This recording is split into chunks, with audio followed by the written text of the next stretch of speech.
what's important for parents to realize if they are going to get one for their family, for their children, is to teach their children responsible pet care. Yeah. One of the families that called us for this upcoming clinic and said, what would I we do say if people cannot afford the fee, even though it's low cost, they can qualify for help. And she said, what do I have to do to qualify for some financial help to pay for it? I said, well, what's your circumstance? She said, we have 9 children under the age of 13. I thought that qualifies. Her children, this is their first pet. They got 2 kittens, and they're saving their own money to pay for all their care, to teach them to be responsible. Right. The kids should participate. If they want a pet, they should have to do the cleaning of it and be sure that it gets fed regularly, right, and help save some money toward paying the expenses of it. That's exactly good. right. And get people involved and teaching people, educating people on the proper ways to feed. Sometimes they don't feed them enough. Sometimes they feed them too much. Too much, yes. One of our volunteers has a mother-in-law who keeps stuffing the dog, who is sick and gets peritonitis from eating things like huge amounts of ham that are so bad for it. She's killing the dog. And she can't get this old lady to realize this isn't being kind. It's irresponsible and hurting. It's like stuffing a kid full of nothing but Twinkies and chocolate bars as a main food, I guess. Usually the best way to maintain animal is to feed it dog food. That's what dog food is for. Yeah. It's got the proper nutrition in there. Yeah. A lot of people need to be educated, need to get involved.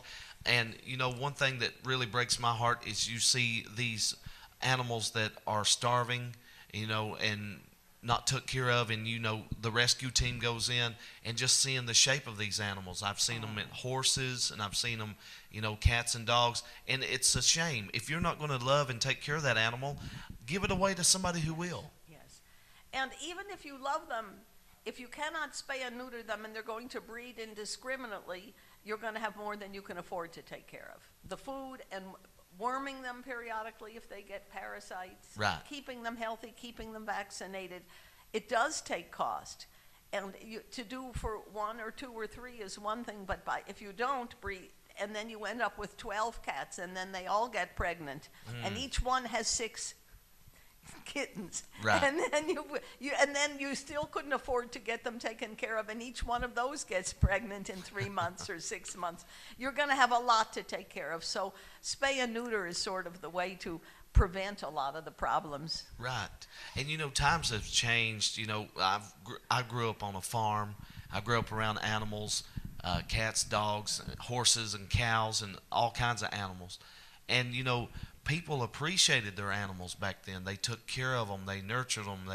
They showed them kindness. You know what I'm saying?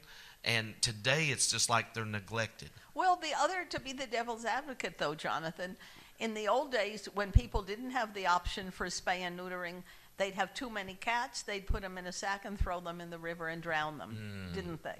Right. We still get stories from that. We helped a woman who called her son, and she found 8 puppies had been thrown in a creek, newborn puppies. They think the mother was a pit bull, and apparently to make the pit bulls more vicious for fighting, they steal the babies from them and take them. Well, they called us. They were desperate, and we paid for a vet visit and said we'd pay for some medication if they needed it. They found homes for them all. Adorable little puppies. But the idea of drowning them rather... right, is kind of awful. Now you don't have to do that. Exactly right. People take it for granted, that there's beautiful animals in this world, and it's up to us to do the right things and keep them maintained and things like that, or they will just run wild and overpopulate. I heard a funny story when I used to live in Wisconsin, and most of my neighbors were dairy farmers. And they said in the old days, when people got too many farm cats, they'd wait till all their neighbors were at church. They'd load up all the cats in their wagon, and they'd trot off to the next farm and dump all the cats in the barn there and leave. Well, the next week, a week or 2 later, that farmer would pick up all the cats and take it on to the next farm. And they said these cats were just traveling cats. They just lived from farm to farm all the time. Once again, if somebody's just joining us, we want to remind you, Forever Friends will transport female cats for spading to the Hope Spade and Neuter Clinic in Versailles on Tuesday, October the 29th. Pickup time is 7 a.m. in the morning, returning later that day, and fees must be paid in advance. Space is limited, and you want to make sure to get in on this because, you know, it's a low-cost spade and neuter. Also, two other things on that, Jonathan. People who cannot afford, we will pay part of it.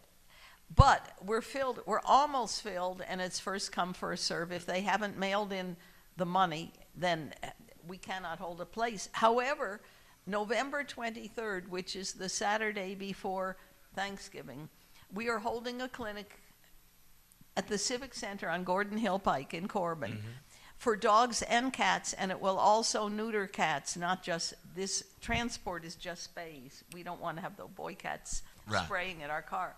But the one in Corbin, we can have up to 50 animals, and we have a veterinarian coming down from Richmond who is going to do a low-cost spay and neuter clinic. Now, these are some beautiful animals right here. And now, how long have you had these cats right